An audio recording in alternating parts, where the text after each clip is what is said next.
Bem-vindos ao nosso canal YouTube, nesse Falando Nisso de hoje, com a pergunta de férias, né? Ronaldo Pantoja. Dunker, que tal você indicar 10 livros mais importantes para a sua formação como ser humano? Seria uma honra conhecer você da melhor forma possível através dos seus livros favoritos. Pergunta muito simpática e que eu vou responder em duas sequências, porque enquanto ser humano, eu acho que eu devo muito às leituras de filosofia, de história, de literatura, mas também às leituras sobre psicanálise, sobre antropologia, enfim, as leituras mais técnicas, vamos dizer assim. Então vamos fazer 2 falando nisso, um sobre a parte mais assim literária e um sobre a parte mais psicanalítica. Então, eu penso que foi decisiva assim na minha formação um ou dois professores de literatura que tinham um domínio muito amplo, muito bom do romantismo. Tá? Então, Memórias Póstumas de Brás Cubas, junto com, enfim, o sentido de obra que aparecia ali, né?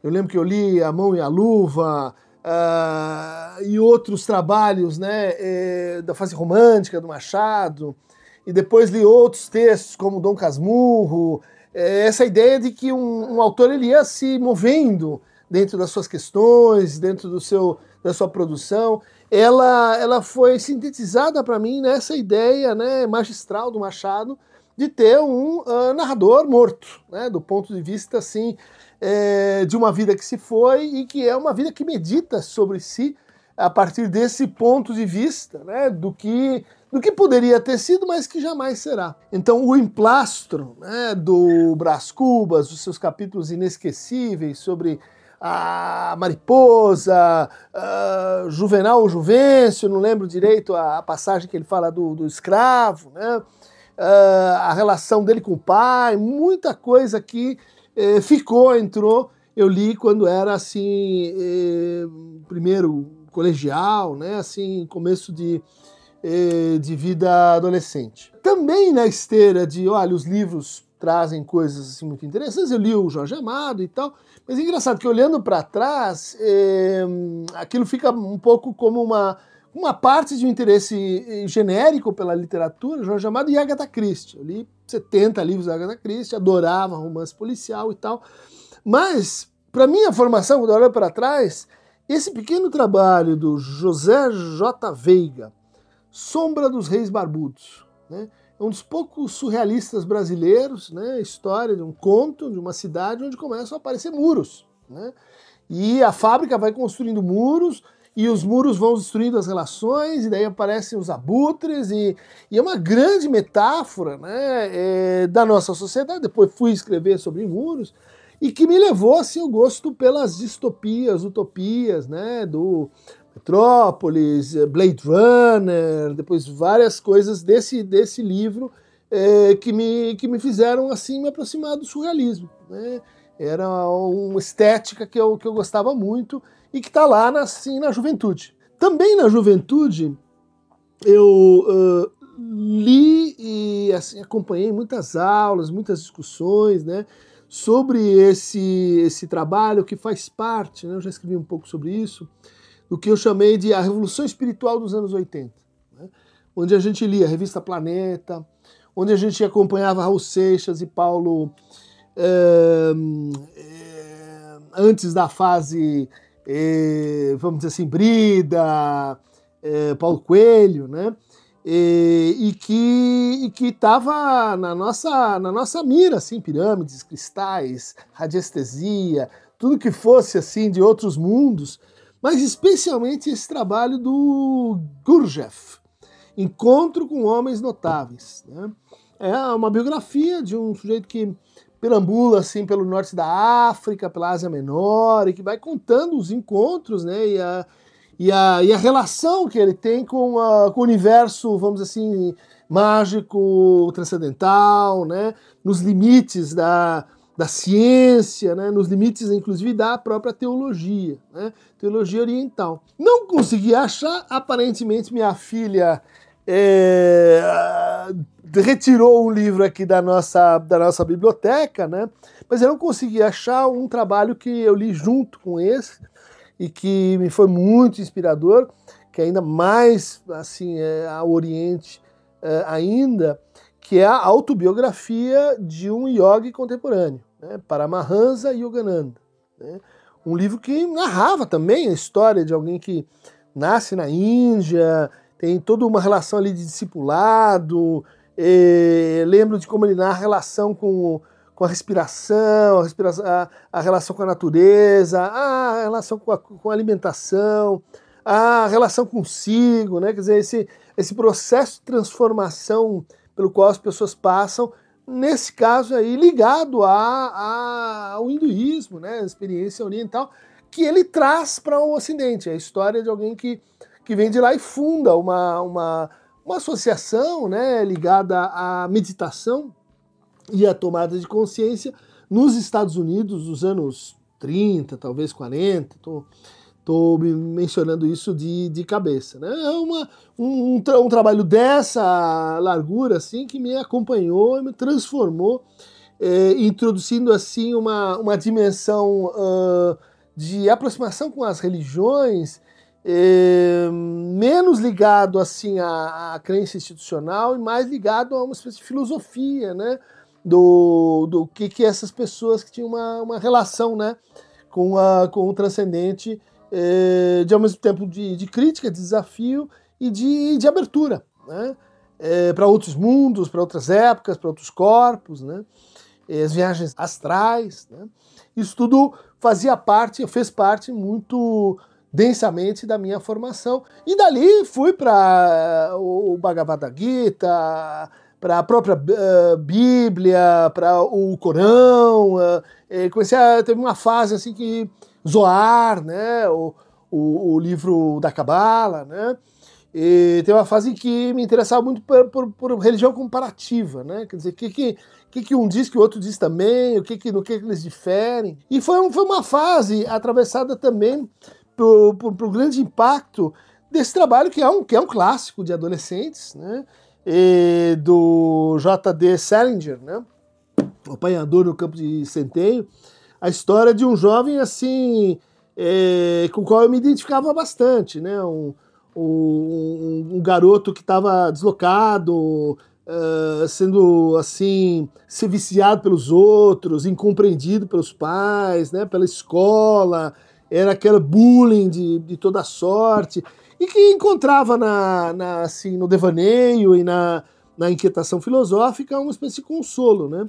É um livro que impacta porque não termina muito bem, mas também assim, porque ele inquieta, né, a uma certa consciência juvenil do que é o futuro, o que a gente está fazendo aqui, mas aí numa versão mais terrena mesmo. Eu lembro que eu li esse trabalho junto com um trabalho que me impactou muito, porque começou a ativar assim, uma reflexão sobre minha condição assim, de descendente de alemães, né? Que é um livro chamado Nada de Novo no Front. Eu não achei aqui. Erich Maria Remarque, né?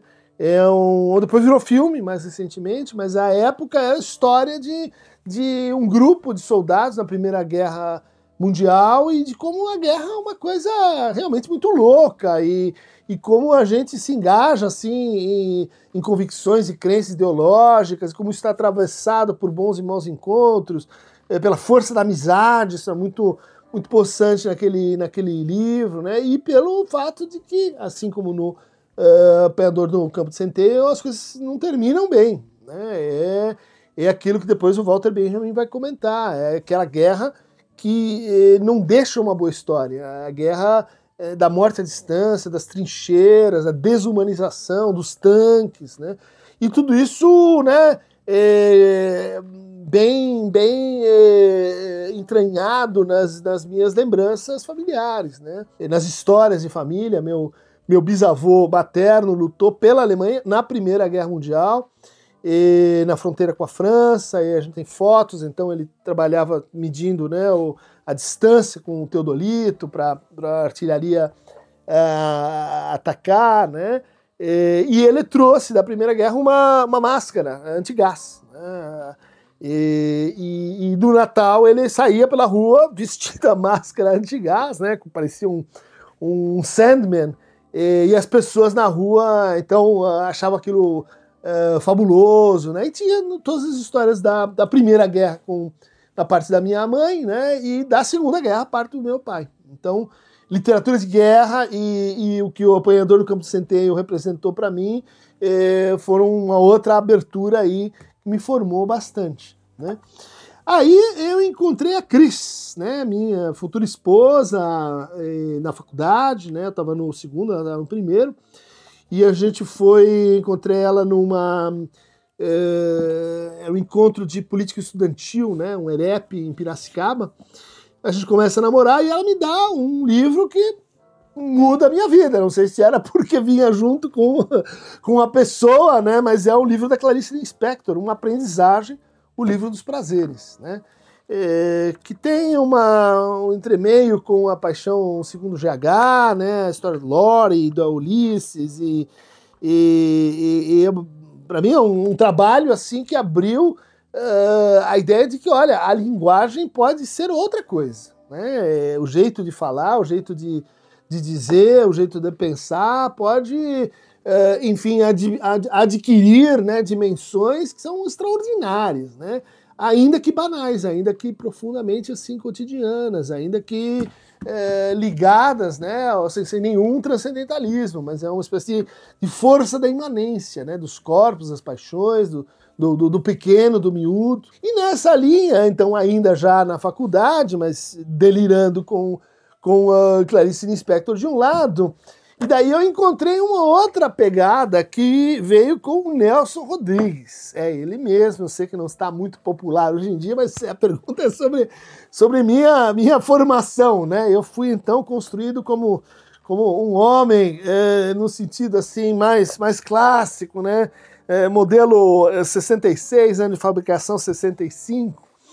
E o Nelson Rodrigues é realmente uma lição sobre a sexualidade, sobre o amor, sobre ciúmes, sobre assim, a complexidade da vida relacional, vamos dizer, dos adultos, né? De como isso é trágico, de como isso... a gente não tem essas respostas pré-fabricadas, elas são todas muito ruins, né? E o Nelson Rodrigues, então, fez a minha cabeça junto com a Clarice, né? Quer dizer, uma levando a gente para aquela delicadeza da tulipa, que se você toca, ela desmancha, e o outro para a brutalidade, né, do beijo no asfalto, né, das paixões suprimidas, das infidelidades e promiscuidades dentro das famílias, né. Do Nelson, eu comecei a procurar em volta, né, então aí veio um pouco de Kafka, mas veio um livro pelo qual eu fiquei conhecido na faculdade, porque eu andava com ele embaixo do braço, e eu fazia esse proselitismo com ele, que é Filosofia na Alcova, do Marquês de Sade, né? Se não me engano, é aquele livro que... isso! A mãe prescreverá sua leitura para a filha, né?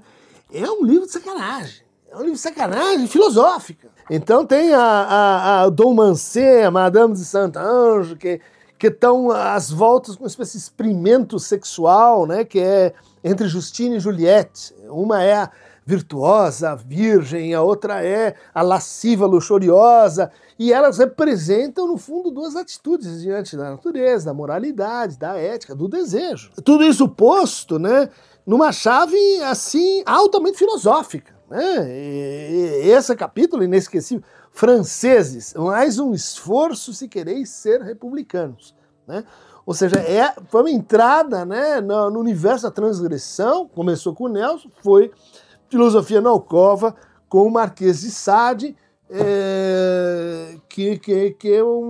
foi uma das portas da filosofia, né? Depois desse livro eu decidi que a psicologia não bastava e era preciso fazer filosofia e fazer, bom, daí veio Nietzsche, daí veio isso, a filosofia marteladas, que aliás não tem que ver com o martelo dar na cabeça dos outros, hein, gente? É o martelo do médico, aquele do reflexo, né? Que você bate no joelho, o joelho faz assim.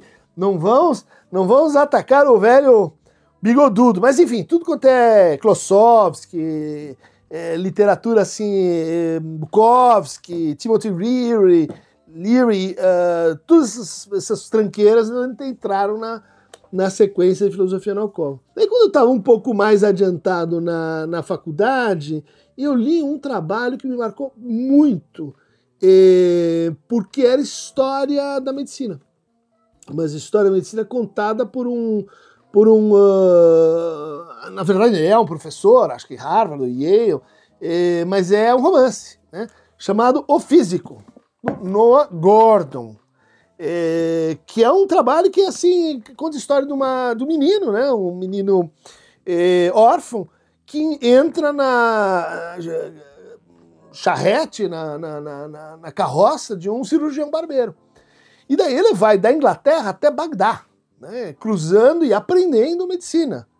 E a ideia de que a medicina, a cura pelas palavras, tinha uma relação com malabarismos, com charlatanismos, com você assim poder ajudar as pessoas, tanto assim lancetando, amarrando uma fratura, quanto alegrando a alma, ou dando conselhos, sei lá, enfim, fazia-se de tudo. E esse livro aqui, ele me inspirou realmente numa série de trabalhos sobre história, eu não vou dizer da medicina, mas da relação da medicina com a psicanálise, da psicopatologia, a ideia depois de cura, né, um conceito filosófico, a ideia de que a psicoterapia é uma espécie de viagem, mas também um teatro, mas também uma guerra, né, uma espécie de conflito administrado. Tudo isso está nesse trabalho, que é um trabalho, né, de literatura, né, a epopeia de um médico medieval. Muita gente diz assim, não, os psicólogos, né, quando eu entrei na psicologia tinha uma coisa terrível, inadmissível, né, que estava passando, mas era assim, psicologia, curso espera marido. Né? O curso espera marido, quer dizer, aquela profissão que não é muito séria e tal, que a pessoa está ali estudando os negócios, enquanto não casa. Né? E também aqueles que não eram suficientemente inteligentes para fazerem medicina. Né? Então, você não faz engenharia civil, você faz arquitetura, você não faz medicina, você faz psicologia, uma espécie de medicina de segunda linha, né? De segunda categoria. E acho que isso prejudicou muito as nossas relações assim, filosóficas, epistemológicas, né, de entendimento da aproximação que existe, sim, entre a psicologia e as curas pela palavra e a história da medicina, né, que andaram bem juntas a maior parte do tempo, depois, claro, se separaram e tem epistemologias diferentes, mas eu gosto muito, né, desse tema, e isso ficou a partir de uma leitura de um livro meio assim, um romance, né, um best-seller, como vocês podem ver.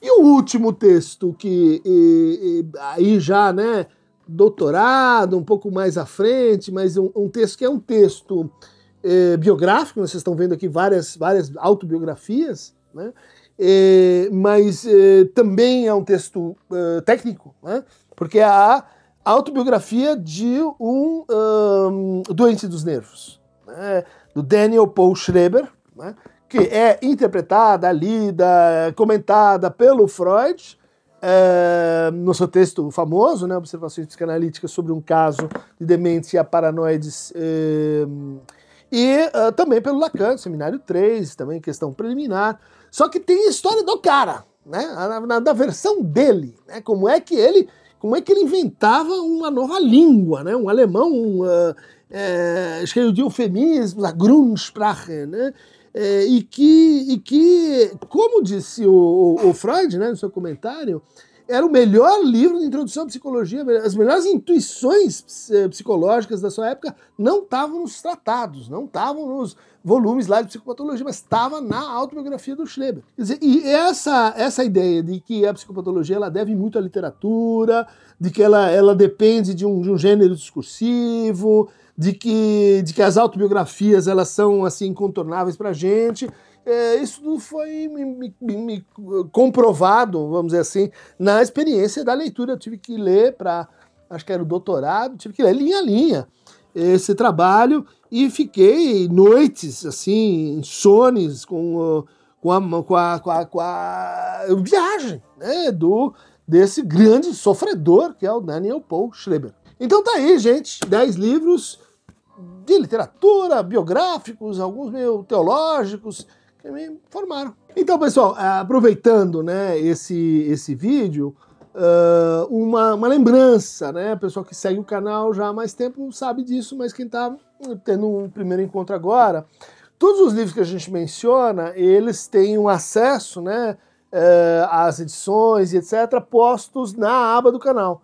Então, se você quiser adquiri-lo, conhecer um pouco mais sobre eles, basta clicar aí nos links que o Bully coloca na aba do canal e daí confere lá essas edições. Para mais fragmentos autobiográficos, literários, formativos, clique aqui no Aqueronta Movebo. Afinal, é o rio, né? É o rio da nossa formação, é o rio que vai passando e a gente nunca entra duas vezes nele, como dizia o Heráclito, justamente porque os livros mudam as pessoas e as pessoas mudam os mundos. Beijo, abraço, aperto de mão.